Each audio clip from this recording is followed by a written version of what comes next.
Today, we're heading west to one of my favorite playgrounds in the United States, Utah's Mighty Five National Parks. And no, this isn't a new boy band from the 90s. The Mighty Five are Zion, Bryce Canyon, Capitol Reef, Arches, and Canyonlands. Each one is completely different, totally unforgettable, and together they form one of the greatest road trips in America. So buckle up because we're going to explore them one by one, the history, the highlights, and some tips to make the most of your visit. I got to visit all five during a 2023 road trip with my dog Molly and my RV Sheldon. It took about 2 weeks to visit and drive between all five. We had just left the Grand Canyon and then continued on after these into Colorado to see Mesa Verde. If you're headed out to Utah for just these five, which sounds so awful to say because just these five, they're amazing. Yet if that's your trip, these five, and you're looking for the best way to fly in and out, I recommend Salt Lake City, then driving down to Zion, across all five to Moab, and then driving back to Salt Lake City. It's a great way to see so much of Utah outside of these parks too. Okay, so on to the parks. Let's kick things off with the most famous of the bunch, Zion. Almost 5 million people visited in 2024. It was Utah's first national park, established in 1919, though it was first protected as Makunta-Weep National Monument back in 1909. Zion means a place of peace and refuge, which feels fitting when you're staring up at those massive red and tan sandstone cliffs.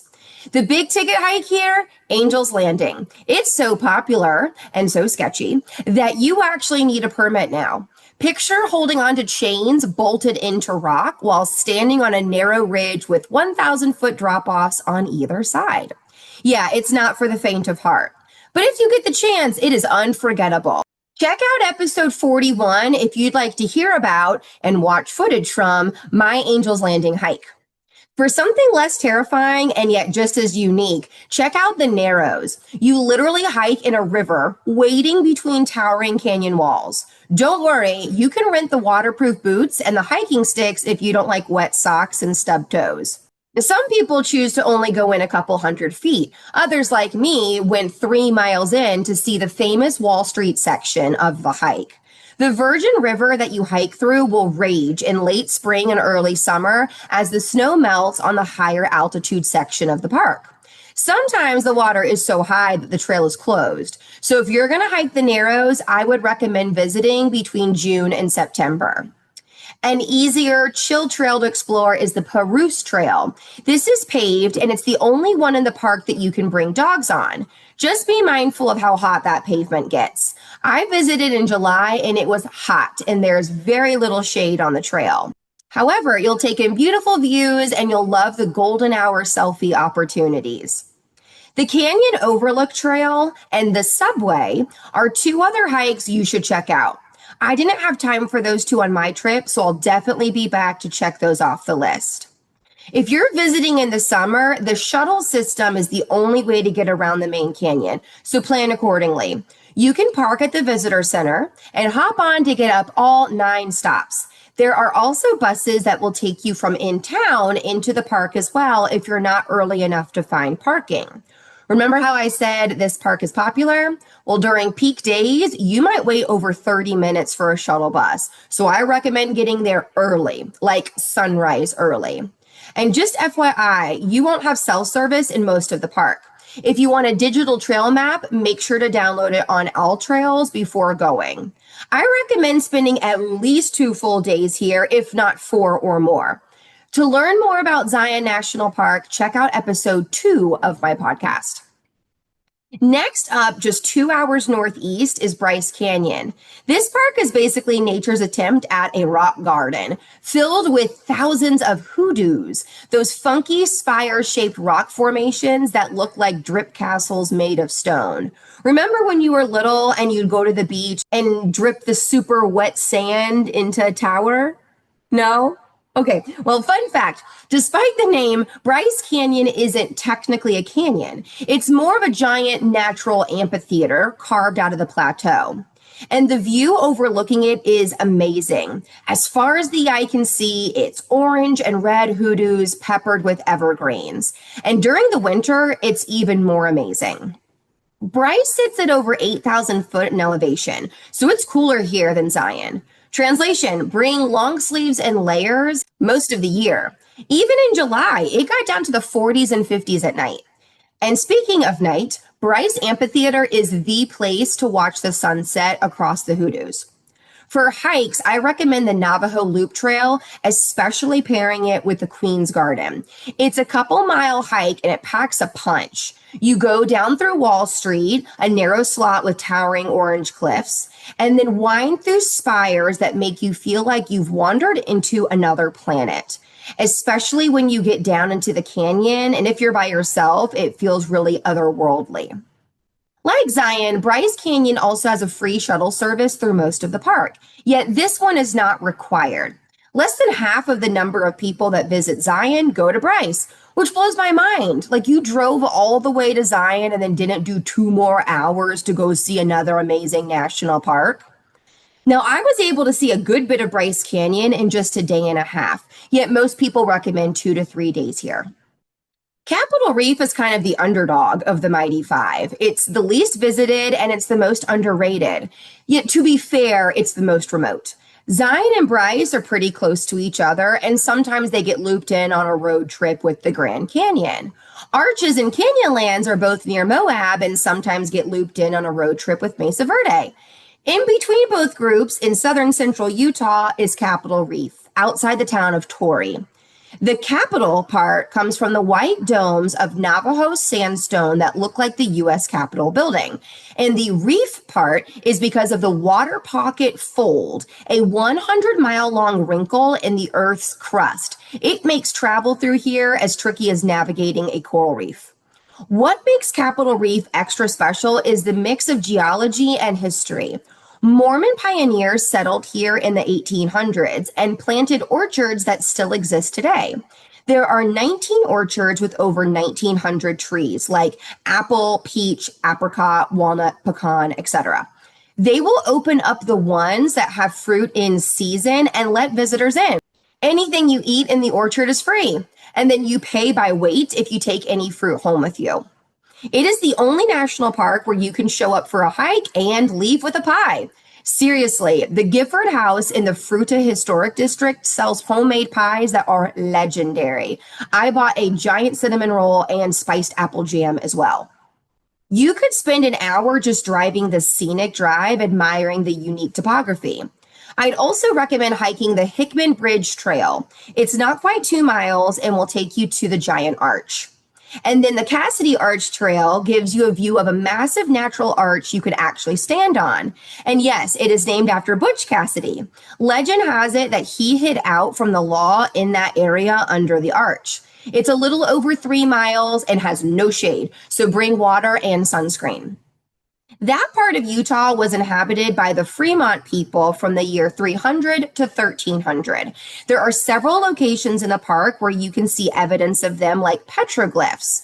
A short boardwalk will take you to see the largest petroglyph panel I've ever seen. I cover Capitol Reef National Park in episode 20 if you'd like to learn more about what to do there. Moving on to the Insta-famous one, arches. This park has over 2,000 natural stone arches, the highest concentration anywhere in the world. Arches became a national park in 1971, and it's home to some of the most iconic rock formations in the U.S. The landscape here is always changing. At least 43 arches have fallen in the park, the most recent of which was Wall Arch that fell in 2008. You've probably seen Delicate Arch on the Utah license plates. That hike is about 3 miles round trip and it is fully exposed, so bring water, sunscreen, and maybe a sense of humor while you're sweating buckets. The payoff is worth it though. Seeing that arch in person is one of those wow moments. Now, if you don't feel like doing the full 3-mile hike to get up close and personal with it, there is an overlook that is about 1 mile total. If you'd like to pack a bunch of arches into one long hike, check out the Devil's Garden Trail. It will take you to Tunnel Arch, Pine Tree Arch, Private Arch, Dark Angel Arch, Double O Arch, Partition Arch, which is my favorite, and then Navajo Arch, and finally Landscape Arch in about 8 miles. Landscape Arch is North America's longest at 306 feet wide. The delicate top is only 6 feet wide after a huge chunk fell in 1991. Another cool site here is Balanced Rock. It is 128 feet tall and over 7 million pounds. And then another cool site in Arches is Fiery Furnace. This is a 2-mile hike that will feel more like 3 to 4 due to its extreme terrain. You'll be jumping over rock openings, hiking in loose sand, and jumping down from ledges.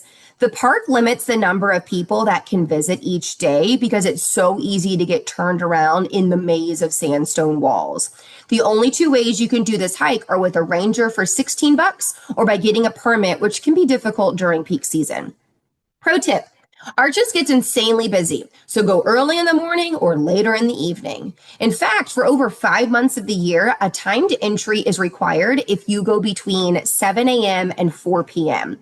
I entered at 6:45 in the morning as the sun was rising and had no problem finding parking. However, about an hour later, the parking lots at the trailhead started to fill up. Now, although I didn't get to enjoy a sunset there, please know it turns the rocks into a glowing masterpiece. I'd recommend at least 2 days in Arches. I talk all about that national park in episode 9 if you'd like to know more. Last and not least, Canyonlands. If Arches is about delicate details, Canyonlands is about scale. It's huge, it's rugged, and it's split into 4 different districts: Island in the Sky, the Needles, the Maze, and the rivers that carved it all out. Most visitors go to Island in the Sky, and with good reason. It's only 40 minutes from Moab, and the views will knock your socks off. It's just as grand as the Grand Canyon. Mesa Arch at sunrise is a photographer's dream, with the sun lighting up the arch like it's on fire.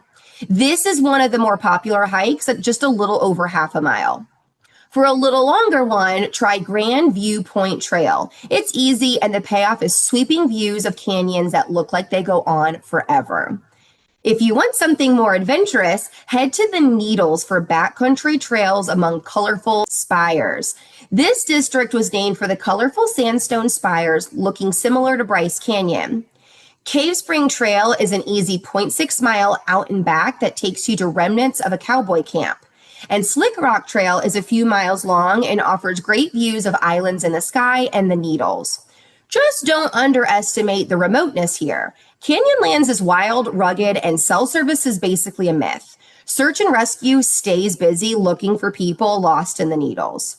Speaking of lost, the Maze District is so remote, the National Park Service actually warns people that it's one of the most dangerous places to visit in the U.S. because rescues can take days. So yeah, maybe don't go making that your first Muskogee challenge.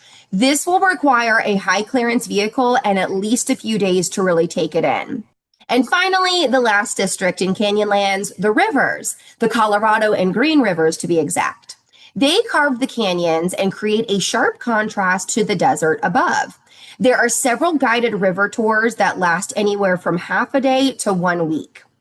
Canyonlands is massive, and there's so much to do here, from hiking to biking to boating to horseback riding to off-roading.